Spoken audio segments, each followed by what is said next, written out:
savez, les questions que vous posez là, on perd beaucoup de temps.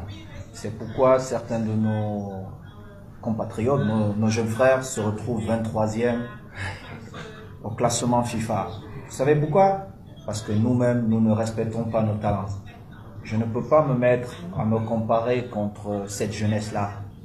Mon époque, elle est totalement différente. À mon époque, on n'avait pas WhatsApp, on n'avait pas beaucoup de choses.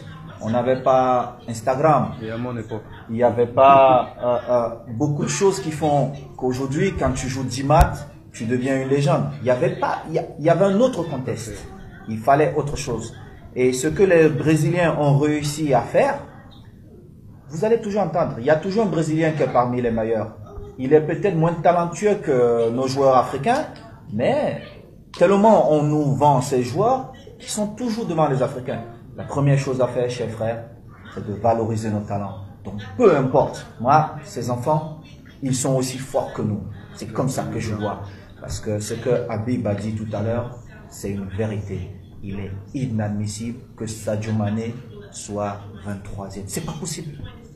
Vous allez nous expliquer ça comment? C'est pas possible. On voit à la télé.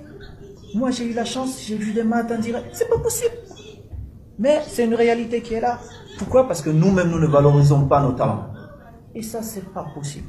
Autre chose, quand vous dites, nous avons des joueurs qui sont performants en club et ne le sont pas à l'équipe nationale, je dis, on apprécie toujours quelque chose quand on l'a perdu. Moi, je suis le meilleur buteur du Cameroun.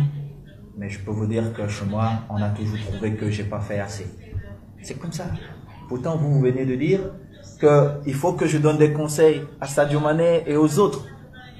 On trouve toujours que les autres ne font pas assez. El Hadj a soulevé un point qui est important. Il est vrai. Tu prends tes responsabilités. Tu dis au coach, voilà. Mais il y a un autre contexte aussi. Est-ce que ses coéquipiers acceptent qu'il est le leader? Parce qu'en Afrique, il y a une petite jalousie qui n'a pas lieu d'être, qui existe. Est-ce que ses coéquipiers acceptent qu'il est le leader? Il faut l'accepter. Quand vous allez à l'équipe du Brésil, Thiago Silva, il était le capitaine. On a dit, monsieur, viens, on donne ça à un petit de 20 ans, Neymar. Il n'a pas parlé, hein. Ça passe par Neymar. Il a plutôt accompagné Neymar. Si c'était en Afrique, on dirait, ouh, comme Eto'o est milliardaire là, il a donné un peu au coach, il a fait comme ça. Ça, c'est l'esprit qu'il faut bannir. Et ça commence par nous, là. Il faut bannir cet esprit. Est-ce que les autres coéquipiers, c'est comme ça? Il y a un. À chaque époque, il y a un qui sort. Maximum deux. Mais il y a un. Et il faut qu'on le pousse tous. Aujourd'hui, c'est Sadio Mané. Les autres doivent s'aligner derrière et dire, derrière lui, on va. Moi, quand je sortais, mes grands frères, on pouvait se battre. Mais quand je sortais, c'était Eto'o. Quand on sort là, c'est tout, c'est comme ça. Ils m'ont accompagné comme ils pouvaient, ok. Il y a eu des problèmes, ok. Mais ils m'ont accompagné.